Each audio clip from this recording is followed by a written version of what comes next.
Sagisaan mo. Ito si Evergovern. Tingnan natin sa EIS kung gaano siya kahaba, gaano kalaki. Ayun.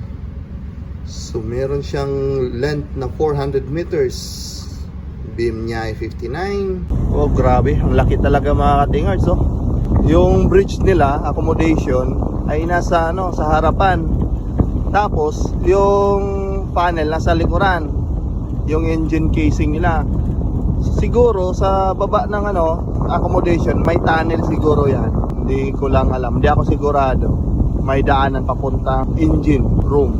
Mga katingers, grabe ang laki. Kailan kaya ako makakasama ng kanya